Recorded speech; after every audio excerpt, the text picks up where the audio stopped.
La charla va a estar a cargo del representante, el doctor Francisco Nacional, quien es médico graduado con honores en la Facultad de Medicina de la Universidad de Buenos Aires. Es especialista en medicina interna y enfermedades infecciosas.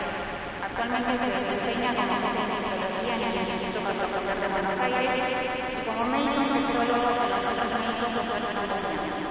Es director de INVEGA, fue miembro de la Comisión Directiva de la Sociedad Argentina de Infectología y allí participó activamente en el desarrollo del programa para combatir la resistencia a los antimicrobianos, junto con el Ministerio de Salud de la Nación.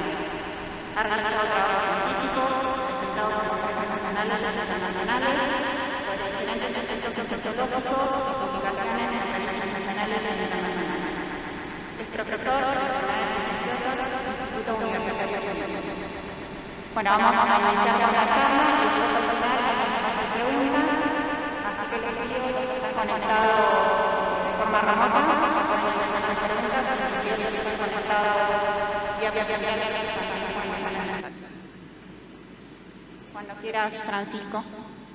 Bueno, muchas gracias, María Julia, y gracias a la gente de la Asociación Argentina de Farmacia Hospitalaria que me han invitado, y a Pfizer que ha generado esta iniciativa para poder compartir un rato con ustedes. Ustedes saben que la infectología es una especialidad horizontal, que tiene algo en común con ustedes, que los infectólogos estamos vinculados a todas las áreas de la institución, desde alimentación y limpieza hasta terapia intensiva. Así que siempre nos resulta muy grato a los infectólogos que nos inviten de otras disciplinas para conversar, que en este caso con ustedes me toca, lo que decía María Julia, hablar un poco del problema de la resistencia a los antimicrobianos y cuál es el rol de estas nuevas drogas, de esta nueva molécula, la primera que tenemos en su tipo en Argentina.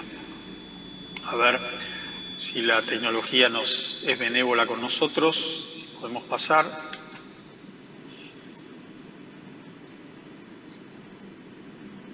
Ahí está. Y vamos a recorrer esta agenda. Yo les voy a hablar un poquito del problema de la resistencia de una perspectiva global, un poco de qué hablamos cuando hablamos de resistencia, cuál es el problema que tenemos en Argentina, qué estamos haciendo y, por último, el rol de Ceftazidimab y Bactam y algunos comentarios de cierre. Ustedes saben que el descubrimiento de la penicilina fue un hito en la historia de la medicina. Se estima que el desarrollo de los antimicrobianos junto con el agua potable y las vacunas han duplicado o hasta triplicado la expectativa de vida de la humanidad. Así que realmente es un rol importante, y vemos que muchas enfermedades que podían ser muy graves o usualmente mortales podían tener una solución con los antimicrobianos, y realmente fue una sorpresa en muchos sentidos, y se publicaba en los medios los efectos del uso de los antimicrobianos. Y hubo un boom, sin duda, en la década del 60, sobre todo con el desarrollo de las quinolonas floradas, y las quinolonas en general, y las fluoroquinolonas, y se siguieron desarrollando diferentes drogas que nos ayudaron a combatir las enfermedades infecciosas, pero ya sabíamos, desde que a Fleming le dan el premio Nobel en el 45 y unos años después de haber licenciado la penicilina, la FDA en el año 42 aproximadamente, él ya estaba preocupado con el tema del uso de la penicilina, porque ya veía el desarrollo de resistencia. Y de hecho, fíjense que en este cuadro, en la penicilina, como el linezolid, por ejemplo, años antes de ser licenciados por el agente regulatorio ya había desarrollo de resistencia. En verde están las drogas que tuvieron desarrollo de resistencia el mismo año en que fueron licenciadas, y en amarillo pueden ver cómo muy poquito después de haber sido licenciadas para su uso en humanos se desarrolla la resistencia. Es decir, que siempre ha sido un problema y una preocupación. Y saben que la resistencia es un problema milenario, ¿no? Esta es una publicación de hace poquito donde unos investigadores unos geólogos encontraron unas cavernas que habían estado separadas de la superficie de la Tierra por más de 4 millones de años y encontraron microorganismos que eran resistentes a los antibióticos del siglo XX, es decir, nunca habían estado en contacto con esas drogas y sin embargo ya encontrábamos resistencia en ese tipo de microorganismos. Así que, como bien sabiamente decía este personaje entrañable, todo tiempo pasado fue anterior, toda la razón que tiene, vamos a ver qué pasa ahora.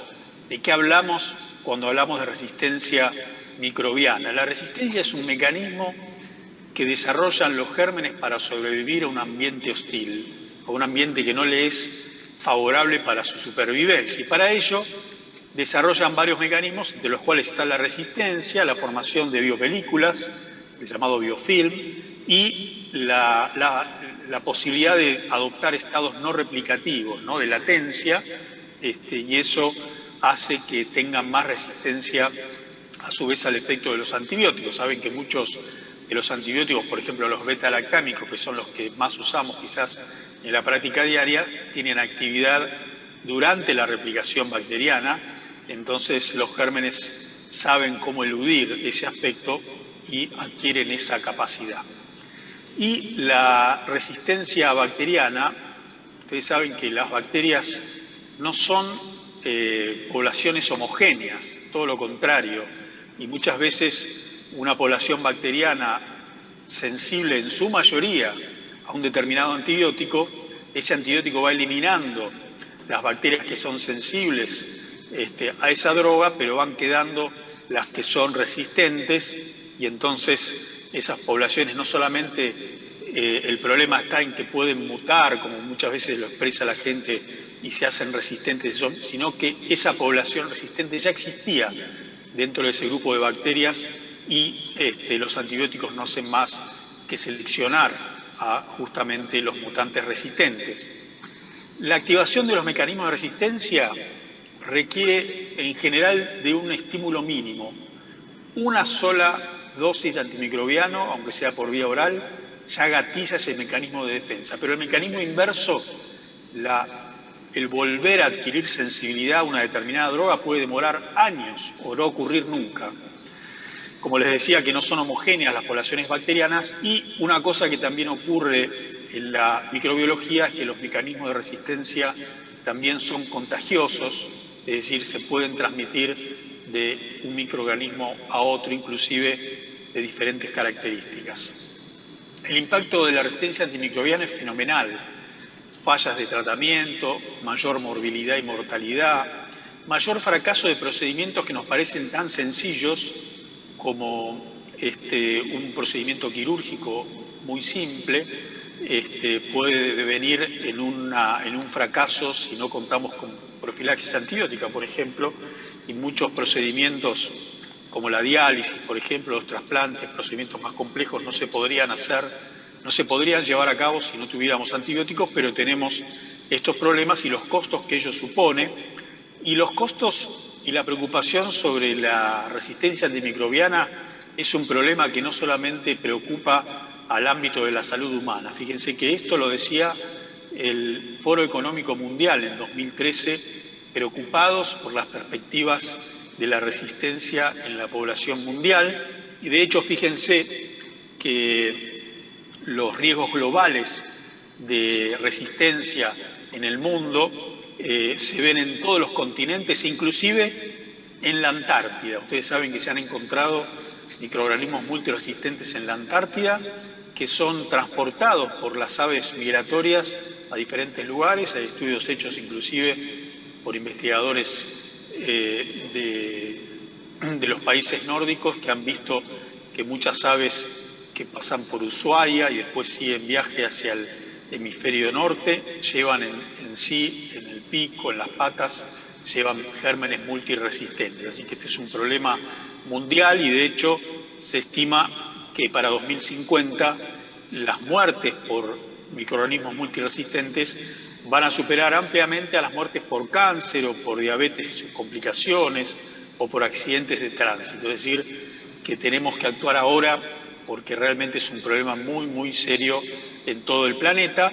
Y ustedes saben que no solamente en salud humana, sino se calcula que más de la mitad de los antibióticos producidos en el mundo se destinan a los animales de consumo, ¿no? Al ganado aviar, al ganado bovino y al ganado porcino.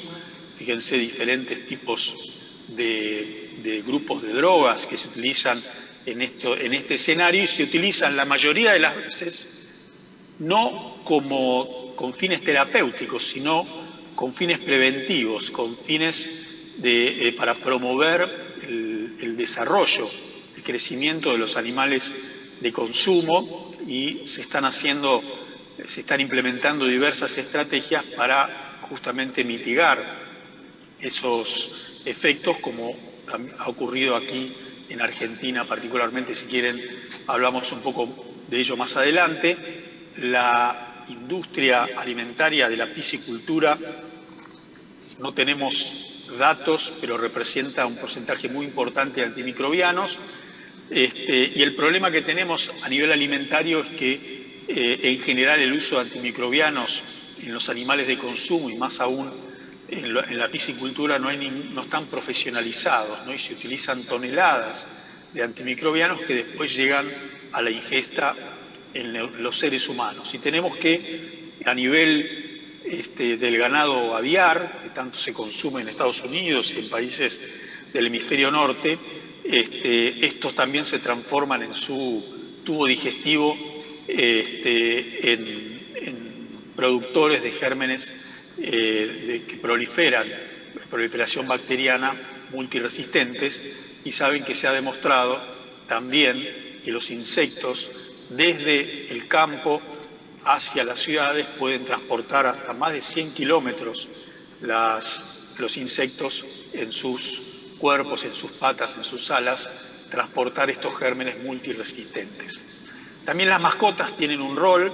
Saben que ya hace muchos años sabemos y se ha visto en Europa, en Estados Unidos, que 2 años antes de la aparición de gérmenes multiresistentes en humanos, se habían ya detectado en animales de compañía gérmenes resistentes a drogas como cefalosporinas de tercera, de cuarta generación, carbapenemes. Es decir, es un problema que nos afecta en todo el entorno y también en los efluentes.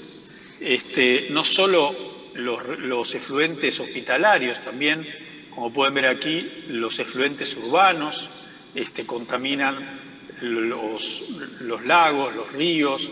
Acuérdense que muchas veces los efluentes domiciliarios se procesan y se utilizan para el riego en muchos lugares, así que fíjense que el problema de la resistencia está muy cerca nuestro, de nuestra vida habitual, y ya, como esto apareció hace unos años en el Congreso Americano de Infectología, ya se vio que la colonización con gérmenes resistentes de los viajeros. De hecho, en Europa, el hecho de provenir, por ejemplo, de ciertos países, por ejemplo, de Italia, de Grecia o de Sudamérica, eso es un factor de riesgo considerado, cuando ingresa en un hospital un paciente, es considerado ya factor de riesgo para tener portación de gérmenes multiresistentes. Y tenemos un serio problema porque cada vez la resistencia aumenta y cada vez hay menos drogas que podemos usar para combatir esos microorganismos, y de hecho, desde hace muchos años, los americanos y otros entes gubernamentales y no gubernamentales están promoviendo, justamente poniendo sobre la mesa esta preocupación y promoviendo el desarrollo de nuevas drogas, como este desarrollo del 10×20, tener 10 nuevas moléculas para el 2020 que se proponía desde la Sociedad Americana de Infectología, los británicos, también la Organización Mundial de la Salud, que lamentablemente no hemos podido lograrlo aún. Y fíjense la importancia que en ciertos lugares tiene este problema, que hay una comisión que reporta directamente al presidente de los Estados Unidos el problema de la resistencia bacteriana. Fíjense lo que es el consumo de antimicrobianos en Argentina. Esto llega al 2007, pero sigue la misma tendencia. Argentina está entre los países que más consumo de antibióticos tiene en la región latinoamericana. y la preocupación que ha habido desde principios de este siglo es que estábamos llegando a la era posantibiótica, ¿no? Es decir, estábamos volviendo a la era pre-Fleming, cuando no teníamos antimicrobianos, como les mostré al principio, para combatir infecciones. Y esto que parecía hace unos años como algo apocalíptico, en realidad ya llegó a la Argentina. Esto es un estudio que nosotros presentamos en el Congreso Europeo de Microbiología en 2017, donde hubo un brote en un hospital de la provincia de Buenos Aires, del Gran Buenos Aires, la zona norte, mejor dicho, del Gran Buenos Aires, donde hubo un brote de una Providencia Stuarte multiresistente, que era resistente a antibióticos que no existían en la Argentina en ese momento, con una letalidad altísima. A las 48 horas los pacientes estaban muertos. Y pudimos controlar el brote en un trabajo multidisciplinario en 6 semanas, y fue una muestra de que trabajando juntos podemos hacer cosas muy interesantes y muy positivas. Por supuesto, ustedes ya saben que este problema es multifactorial, que involucra a muchos actores, entre los cuales están ustedes, estamos nosotros, está la población, está el sistema de salud, está la industria farmacéutica, por supuesto, y los microbiólogos que nos tienen que ayudar con los métodos de diagnóstico. Por supuesto, la respuesta a un problema multifactorial también debe ser multifactorial. Fíjense los patógenos que en 2017 la Organización Mundial de la Salud considera de prioridad para la salud humana, crítica, alta y media. En Argentina, así como somos de los países que más consumimos antibióticos en la región, fíjense que de estos 12 microorganismos o grupos de microorganismos nos falta solamente uno, la Shigella resistente a quinolonas. Pero después tenemos todos. Y vamos a focalizarnos básicamente en uno que nos da muchísimos problemas, que son las enterobacterias, los bacilos gram negativos, no solamente los productores de beta-lactamasa de espectro extendido, sino principalmente vamos a mencionar a las KPC, a los resistentes a los carbapenemes. Fíjense la tendencia en Latinoamérica global, la barra verde es lo que ocurre en Latinoamérica versus el resto de los países, y fíjense que en las productoras de BLE, en las enterobacterias, en todo lo que miremos, Latinoamérica está al tope, junto con Europa en el caso de la Klebsiella multiresistente, pero fíjense que llevamos la delantera a muchas regiones de nuestro país. Y ha habido en los últimos 15 años en nuestro país una explosión de infecciones por enterobacterias productoras de carbapenemasas, inclusive con mecanismos de resistencia asociados, con medidas de prevención poco implementadas, mal implementadas o poco respetadas. Fíjense aquí las resistencias críticas, no quiero que se detengan en todo, pero sí, fíjense los números, ¿no?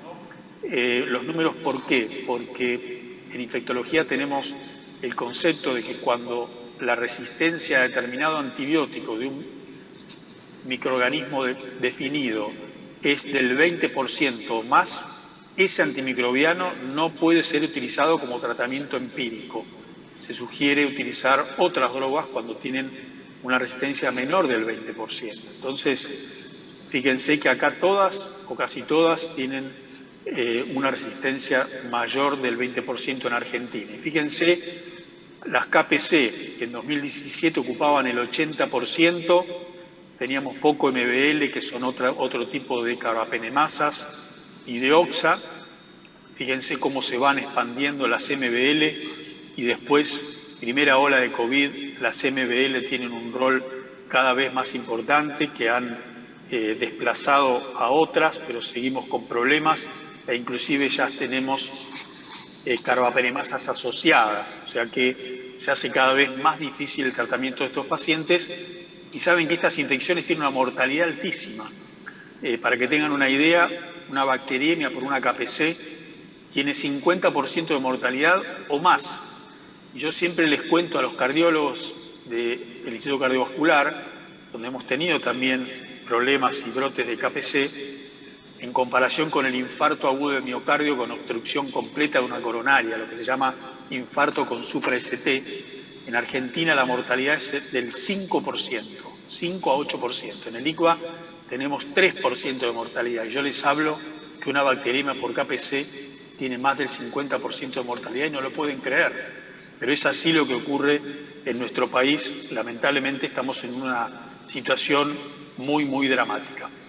Fíjense los perfiles de sensibilidad de las KPC y la famosa MBL, que ya habrán escuchado que cada vez, y les he mostrado que cada vez aumentan más en los hospitales y que con motivo de la pandemia realmente en 2020 hemos tenido. ¿Saben que en 2020 nos adelantamos de acuerdo a la tendencia que tenía nuestro Laboratorio Nacional de Referencia, el Malbrán, que tiene un grupo de antimicrobianos muy destacado? Nos adelantamos casi 10 años en cuanto a la prevalencia de gérmenes multiresistentes. Es decir, estamos teniendo en 2020, 2021 lo que pensábamos tener en 2030, 2029, 2030. Es decir, que la situación ha empeorado muchísimo. Son infecciones, como les dije, que tienen mucha mortalidad, a excepción de la infección urinaria. Fíjense aquí, CRE son enterobacterias resistentes a los carbapenemes versus las sensibles. Fíjense la mortalidad, 3-4 veces más mortalidad. Se enferman más y se mueren más las Klebsiella KPC en Latinoamérica, teniendo a Brasil como lugar de referencia. Cuando se publicó esto todavía no había información publicada de Argentina, y se mueren más los pacientes críticos y los pacientes inmunocomprometidos. Y además, como les decía, tenemos cada vez menos herramientas terapéuticas con características PKPD o farmacocinéticas y farmacodinámicas limitadas, muchas veces poco conocidas por los médicos que las usan. Tenemos que ser sinceros también de los infectólogos, y necesitamos muchas veces utilizar combinaciones de drogas, ¿no? ¿Por qué más mortalidad? Bueno, tenemos muchas razones. Algunas pueden deberse al diseño de los estudios, pero sabemos que, como les mostré, que las enterobacterias resistentes a carbapenemes tienen más mortalidad que las sensibles, y también cuando hay combinación de carbapenemasas también hay mayor mortalidad. Pero estos factores no los podemos corregir, y sí podemos corregir otros que tienen que ver con el manejo de estos pacientes. Por ejemplo, vemos recorriendo la Argentina diferentes lugares, no solamente y en el interior, sino también en Capital Federal, que suele haber un conocimiento muy limitado o nulo sobre la epidemiología local. Muchas veces no hay un intercambio fluido entre los médicos, por ejemplo, de las áreas críticas y microbiología. Entonces eso es algo que hay que fortalecer en Argentina, que podemos cambiar. Y vemos que hay muchas dudas en cuanto a las dosis de las drogas activas. Muchas veces son drogas que se usan de segunda línea, o que se dan al principio y en el tratamiento empírico y se asocian inadecuadamente. Se demora el tratamiento empírico. Esto es un aspecto clave que tenemos que tratar de corregir, que podemos corregir en nuestras instituciones. Fíjense que ya está escrito por Mario Tumbarello, un italiano que ha escrito mucho, que tiene mucha experiencia en KPC. Fíjense que la mortalidad por cualquier tipo de infección, cuando indicamos mal el tratamiento, es del 40%, ¿no? Solamente por no darle el tratamiento adecuado empírico. Y en el caso de las bacteriemias, como les dije, que tenía una mortalidad muy alta, si no indicamos el tratamiento empíricamente, también no le hacemos ningún favor al paciente, porque colaboramos con que esta mortalidad sea tan alta. Y cuando uno habla qué es un tratamiento empírico inadecuado o cuánto tiempo podemos esperar para pegarle, digamos, para elegir la droga más adecuada. Y saben que hoy, fíjense, este trabajo es desde el 2018, y la verdad que, fíjense, segunda década, ya entramos en la tercera década del siglo XXI, y no había, hasta el momento de esa publicación, una definición clara de qué es un tratamiento antibiótico inadecuado, un tratamiento empírico inadecuado, un delay en el tratamiento empírico. Y lo que se vio en este trabajo es que ya si erramos 24 horas de tratamiento empírico inadecuado, la mortalidad se incrementa notablemente, 60% más. Así que fíjense que no tenemos mucho tiempo, sobre todo en los pacientes con bacteriemia, en los pacientes críticos, no tenemos muchas horas para decidir bien. Y con las KPC ya lo sabemos por Mario Falcone, que ha mostrado en este sentido que lo que ocurre, cómo se va aumentando la mortalidad a los 30 días a medida que vamos demorando el tratamiento empírico adecuado en bacterias multiresistentes en las KPC. Fíjense la mortalidad del tratamiento de las KPC, monoterapia versus combinaciones. Monoterapia con estas drogas ya no se puede hablar. Cuando uno utiliza este tipo de drogas, tiene que utilizar 2 o 3 drogas útiles para tratar las KPC. Fíjense igualmente la mortalidad tan alta, recuerden cuando se las comparé con el infarto, que es 10 veces más la mortalidad de infecciones invasivas por KPC.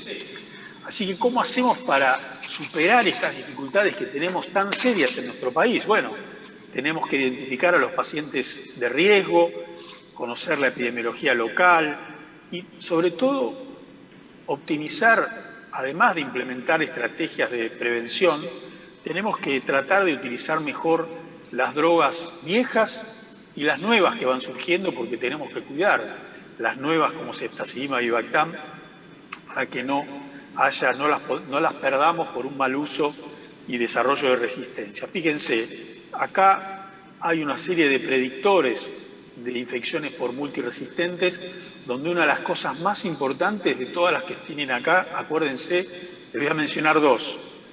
Uno, el uso de antibióticos previos, sobre todo en los últimos 6 meses. Y después la colonización.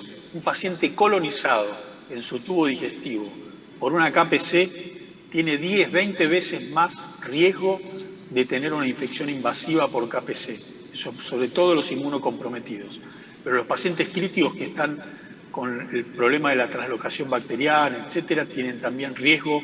Así que qué importante que es hacer los hisopados de vigilancia, que saben que no es muy común. Hay muchos lugares donde no se hace y solamente ven la punta del iceberg, es decir, ven los pacientes con la infección invasiva, pero no ven cuántos tienen colonizados, y la KPC y otras carbapenemasas son extremadamente invasivas, en el sentido, extremadamente contagiosas, digamos, en que se pueden diseminar con muchísima facilidad, sobre todo en las unidades críticas, de paciente en paciente. Los médicos los llevan en las manos, en las batas, etcétera, etcétera, y hasta se los pueden llevar a su casa estos gérmenes multiresistentes.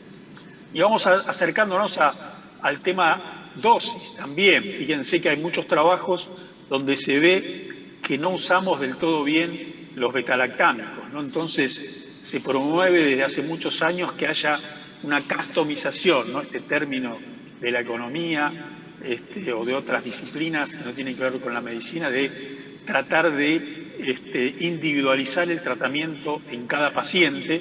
Y de hecho se ha hecho un trabajo donde participaron terapias intensivas de varios países, incluida Argentina, donde en el momento donde se hizo la encuesta, en ese momento una cuarta parte utilizaban tratamiento de salvataje, ¿no? De rescate, este término que se lo robamos a la oncología, pero fíjense que había mucha divergencia en el uso de dosis de carga. La mitad solamente usaban dosis de carga, y la dosis de carga y dosis correcta, 10% en el caso del colistin, es decir, que todavía no sabemos usar bien los antimicrobianos, y esto es un problema que ya identificaron muchos expertos, donde las nuevas drogas, como dice aquí, la mitad de las nuevas drogas no van a tener utilidad porque usamos mal las dosis de antimicrobianos.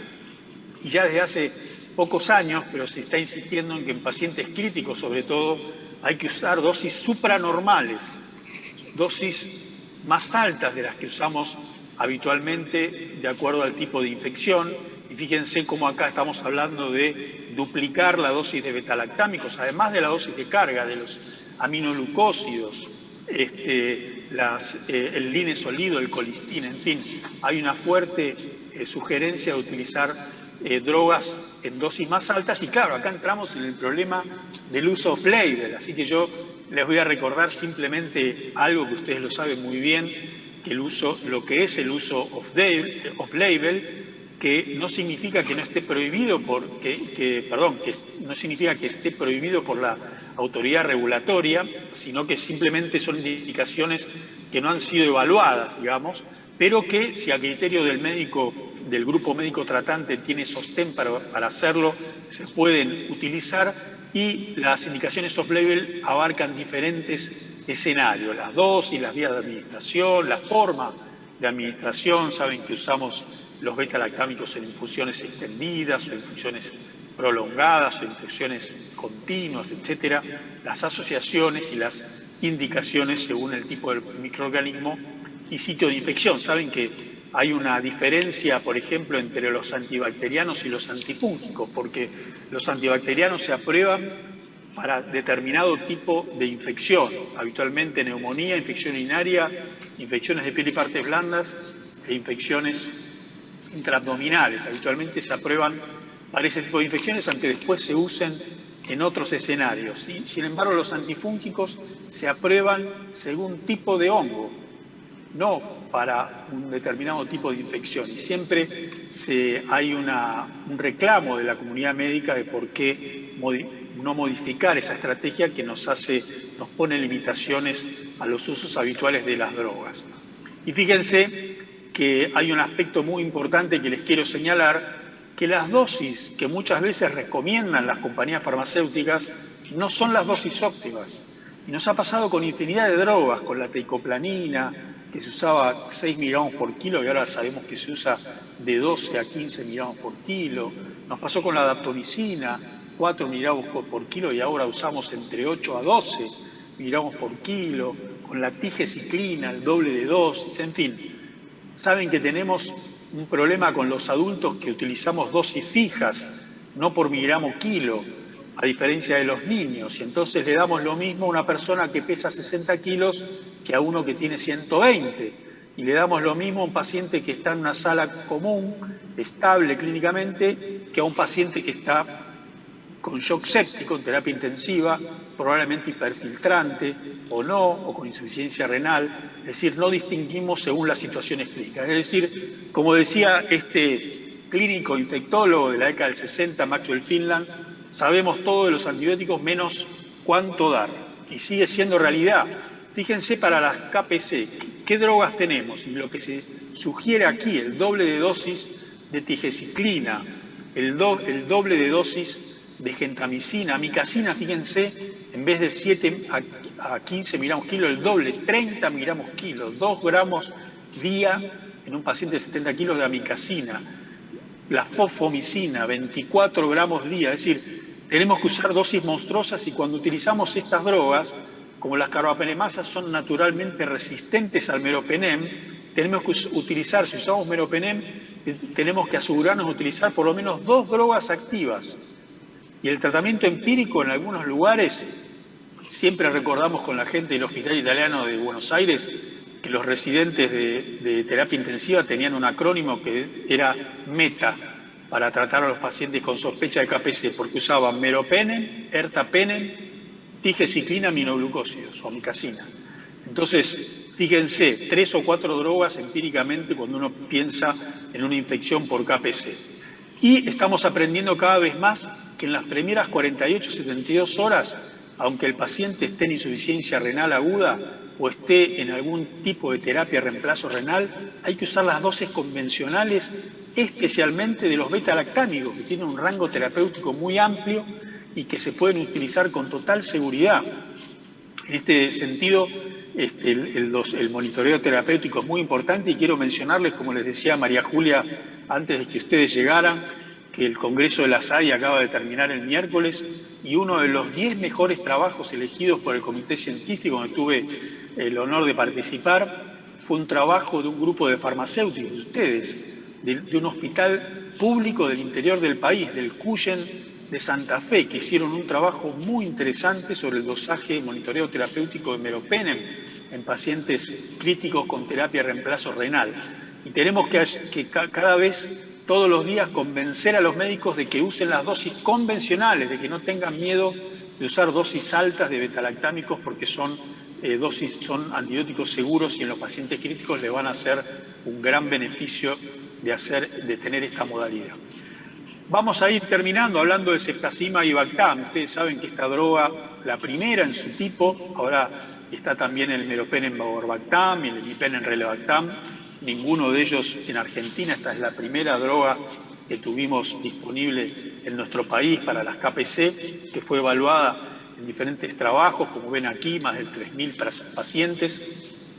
Fue aprobada en 2015 en la FDA, por la FDA para infecciones urinarias complicadas, incluyendo pielonefritis y la infección intraabdominal, y en el 2016 la aprueba la EMA, a las cuales se agrega neumonía intrahospitalaria, tanto asociada a respirador como no, y una indicación muy interesante, que es como tratamiento para infecciones por bacilos gram negativos con opciones terapéuticas limitadas. Y eso nos abrió la puerta a que utilicemos, como nos pasa con todas las drogas que salen nuevas, cuando salió la tigecyclina, la utilizamos para infecciones intraabdominales y después en Argentina, más que para eso, la usábamos para neumonía asociada a respirador, que no estaba aprobada, porque era la realidad que teníamos microbiológica en Argentina y fue una droga que nos sigue ayudando un montón.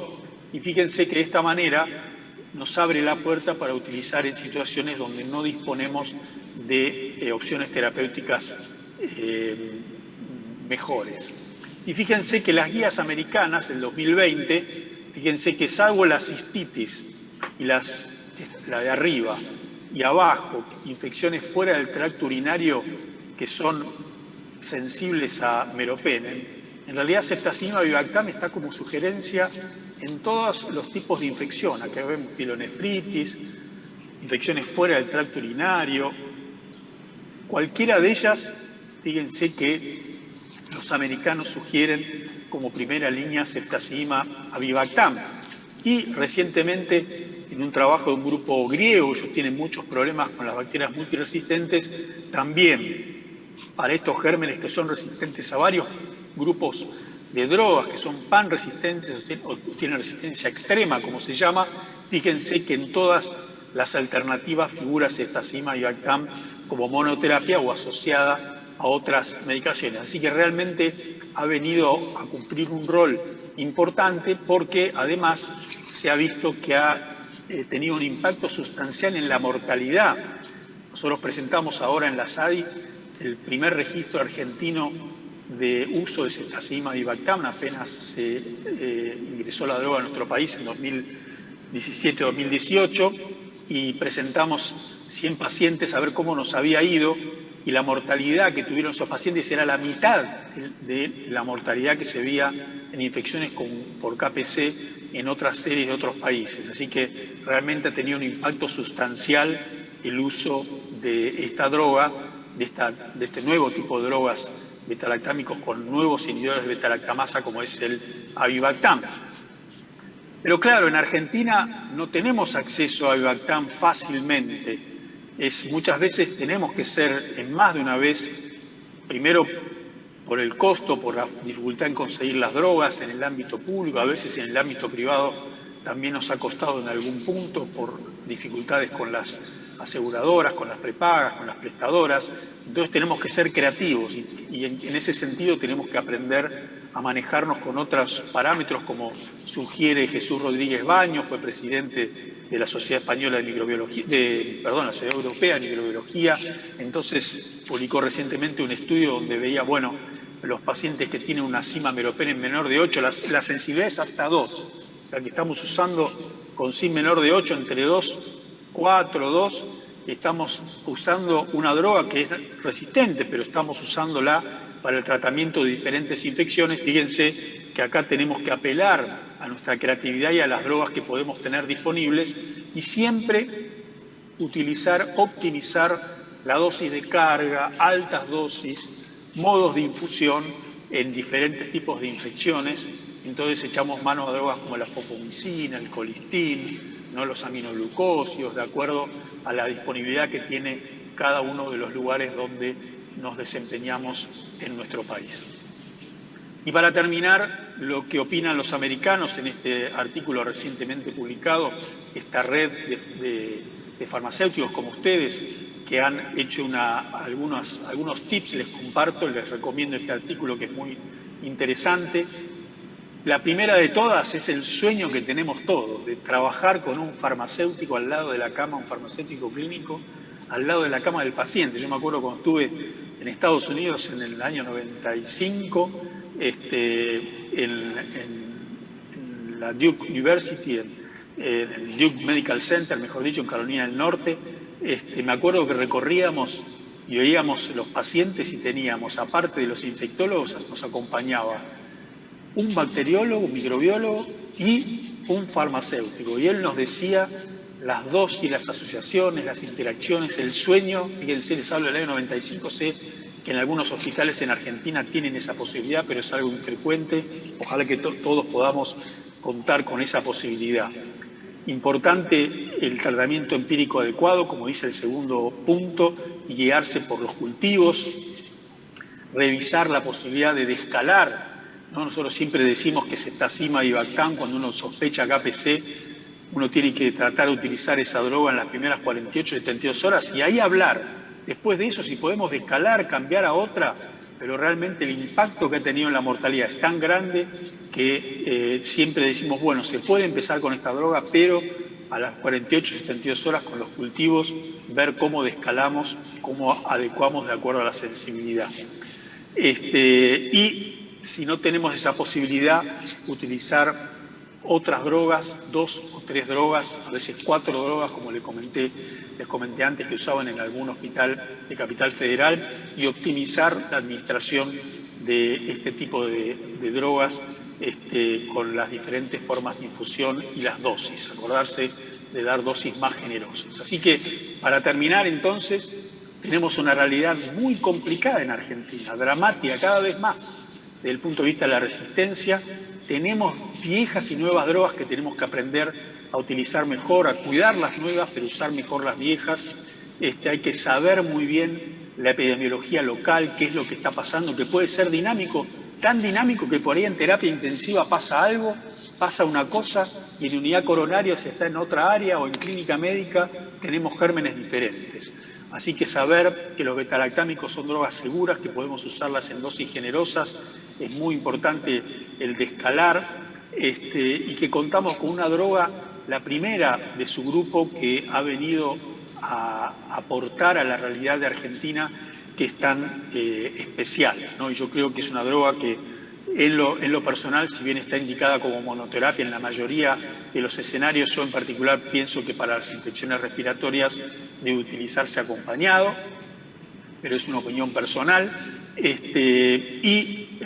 Una cosa muy importante es que estas drogas tienen que estar siempre incluidas en un programa PROA, el programa de uso responsable de antibióticos, con el grupo de expertos que analice la necesidad de los tratamientos para cada situación clínica, con una situación epidemiológica que lo justifica y con estricta supervisión de ese grupo donde los farmacéuticos tienen un rol clave, donde no pueden faltar en los programas PROA. Muchas gracias, María Julia. Doy por terminada mi charla y por supuesto, encantado de las preguntas que puedan o las inquietudes que quieran compartir conmigo. Muchas gracias.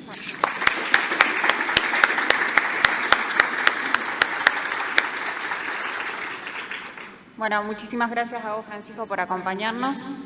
La verdad que excelente presentación y seguro nos vamos a llevar un montón de ideas y cosas para debatir en nuestros servicios. Ahora vamos a pasar al espacio de preguntas. Los que estén conectados, no estoy viendo ninguna. En teoría está funcionando, pero si no, los que estén presentes pueden empezar. ¿Tenemos micrófono?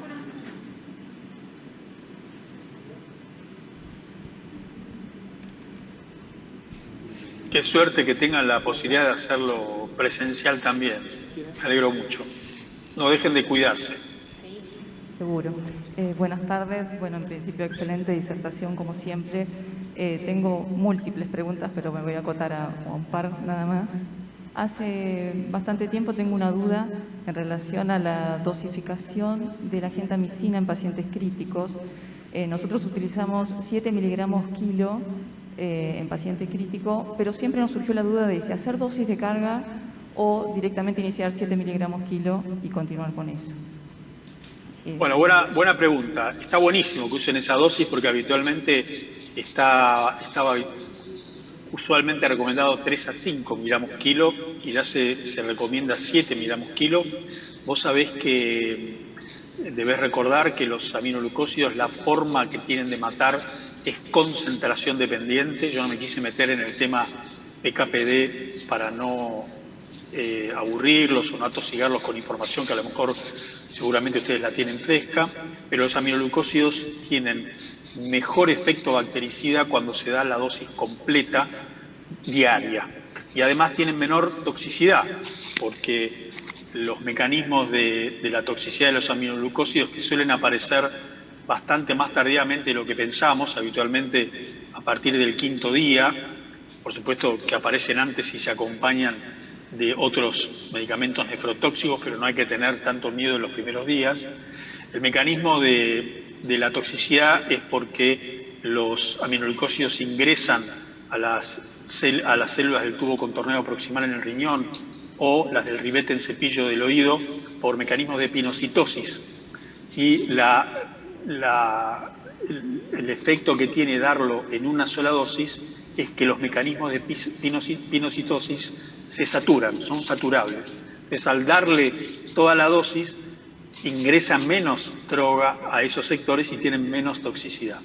Así que yo estoy totalmente de acuerdo, no necesitan carga. En realidad la carga es la dosis que se le da en forma diaria total, que alcanza su máxima bactericidia cuando se da en forma completa. Así que no darlos repartidos, sino en la forma diaria en monodosis.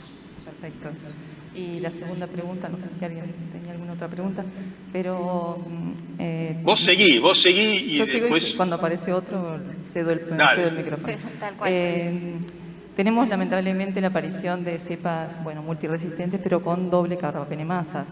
Esto nos desafía, como decías vos, a ser un poco más creativos en los tratamientos y estamos combinando ceftazidima Vivactam con Aztreonam.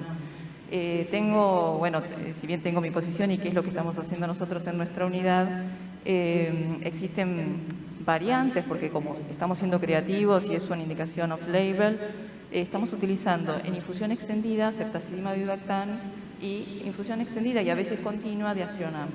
Quería saber cuál era tu opinión acerca de estas combinaciones y cuando lo hacemos en infusión extendida, nosotros combinamos los tratamientos al mismo tiempo, que pasen ceftazidima Vivactam y el Aztreonam durante esas 3 horas o 4 horas que hacemos en infusión extendida. Hay algunos que proponen hacerlo secuencial, uno primero y otro después. No sé cuál es tu opinión. Contame en qué hospital estás, que creo que no me dijiste. En el Hospital San Martín de la Plata. Hospital San Martín, el mismo que María Julia, donde estuvo el gran Cacho Esposto, que le dimos un premio a la trayectoria ahora en SADI y que ahora está Gloria. Con ese equipo tan destacado que tienen, yo les tengo mucho cariño y respeto. Mirá, te voy a decir algo que es opinión de expertos. Expertos no quiere decir que sea solamente la mía, sino de expertos del exterior, Mateo Bassetti, Alex Soriano, toda gente de mucha experiencia, Mario Tumbarello. En la era COVID, que tratamos de que el personal de la salud entre lo mínimo posible a las habitaciones de los pacientes y cuando teníamos que dar ceftazidima, Vivactam y Aztreonam, vos sabés que para las MBL se sugieren las dosis de cada 6 horas, no cada 8, los dos. Ceftazidima Vivactam 2.5 cada 6 horas y Aztreonam 2 gramos cada 6 horas. Y en la era COVID aprendimos que son drogas estables que se pueden dar en infusión en 24 horas. Es decir, podés colgarle ceftazidima Vivactam, la dosis diaria, y darla en infusión de 24 horas, que no vas a tener problema con la estabilidad de esa droga. Y lo mismo con el Aztreonam, no en el mismo frasco, tiene que pasar separado. Y lo que vos me mencionabas de qué dar primero o no, si no tiene que elegir el Avibactam primero, porque el efecto que tiene es con el Avibactam. Entonces, tiene que asegurar de que haya Avibactam para que pueda actuar el Aztreonam. Entonces, yo creo que muchas veces ha facilitado Las infusiones extendidas con el ceftazimab-Gactam, la compañía lo recomienda en 2 horas, pero como decís vos, se pueden dar en 4 horas, en 6 horas, todo el intervalo interdosis. Pero en la era COVID, sabés que nos facilitó muchísimo colgarle en 24 horas la dosis completa, y eso hace que el personal de la salud se exponga mucho menos. En vez de entrar 4 veces, entran una sola vez, 4 no, u 8 veces. Tienen que entrar una sola vez y eso es una gran ayuda, pero se puede usar en pacientes no COVID, obviamente. Perfecto. No sé si hay alguna otra pregunta. Yo te quería hacer una, Francisco, que, bueno, yo por ahí llevo un poco también como mi compañera los interrogantes de nuestra institución. Y respecto al tema del ajuste de beta-lactámicos en falla renal, vos hablabas como de no ajustar el antibiótico de inicio, sino esperar 24 o 48 horas. ¿Qué nos puedes decir respecto a si hay trabajos publicados o tu experiencia? No, sí, por supuesto, y se los puedo facilitar. Cada vez hay más experiencia, y en SADI, que estuvo David Nicolau, que es un infectólogo y que tiene mucha experiencia en estudios de antimicrobianos, lo dijo claramente. Se lo pregunté porque tuve que coordinar la charla con él y se lo volví a preguntar. Drogas con un rango terapéutico tan amplio como los beta-lactámicos, en las primeras 48-72 horas no hay que ajustar. Los pacientes que ingresan con insuficiencia renal, con sepsis, se ha visto que casi la mitad de esos pacientes a las 48 horas tienen la función renal normal. Y los pacientes que tienen deterioro previo, también un porcentaje similar recuperan la función renal al cabo de 48-72 horas. Entonces cada vez hay más estudios donde dicen, bueno, drogas tan seguras, no corrijan, denle dosis generosas, den dosis de carga de meropenem, los médicos no están acostumbrados. La dosis de carga de meropenem es de 30 a 40 miligramos kilo, dosis. Es decir, que una persona que tiene 70 kilos son entre 2,5 a 3 gramos de dosis de carga que se da en 1 hora, e inmediatamente después, nosotros es lo que hacemos en el ICVA, paciente crítico le damos la dosis de carga, termina de pasar la dosis de carga y le pasamos 2 gramos cada 8 horas a pasar en 3 horas. Es decir, que esa persona va a recibir en un día 6 más 2 o 3 gramos más, entre 8 y 9 gramos de meropenem por día. No hemos tenido eventos adversos por eso. Sean generosos con los beta-lactámicos, le van a hacer un favor a los pacientes. Lo mismo con otras drogas. Sean generosos, den dosis de carga. Fíjate lo que te mostré, en terapias intensivas, menos del 40% de las personas usan dosis de carga de las drogas que lo merecen, como los beta-lactámicos. Usan mal dosis de carga y dosis diaria del colistin, una droga que tiene más de 60 años. Todavía no sabemos usarla. Entonces no tengan miedo de eso. Ertapenem, ya hay estudios que muestran que la dosis de ertapenem en pacientes críticos puede ser de 2 gramos, no 1 gramo. ¿Por qué? Porque nos empoderamos de las características PKPD. El ertapenem es el único carbapeneme, viste, que tiene una vida media larga y una alta unión a proteínas. Tiene una vida media como de 8 horas y 80% de unión a proteínas, parecida a las ceftriaxona. Pero es el único carbapeneme que la unión a proteínas es saturable. Es decir, si yo le doy más dosis de ertapenem, voy a tener más fracción libre de ertapenem, que es el que hace el efecto. Entonces, ertapenem, 2 gramos día en pacientes críticos, no 1 gramo. Y en KPC ya está mostrado que eso, cuando se usa asociado a meropenem, doble carbapeneme, meropenem y ertapenem, el meropenem actúa como molécula suicida, se une a la KPC y puede entrar el ertapenem, se da primero el mero y después el erta, 2 gramos. Algunos lo usan 1 gramo cada 12, nosotros lo usamos 2 gramos día. Y así con muchas drogas, sobre todo los beta-lactámicos, primeras 72 horas. Paciente crítico, les pido por favor, sean generosos con las dosis, no ajusten las dosis. A las 48-72 horas, ahí hablamos, de acuerdo a los cultivos, cómo está el paciente y eso, van a ver que no van a tener problemas en general en ese periodo y le van a hacer un favor a sus pacientes. Bueno, ¿hay alguna pregunta más? ¿No? Bueno, damos por finalizada entonces la charla. Muchísimas gracias, Francisco. Estamos en horario. Gracias a todos por acompañarnos. Gracias. Cuídense siempre. Gracias a todos los que estuvieron presentes y, bueno, también a los que se conectaron vía remota.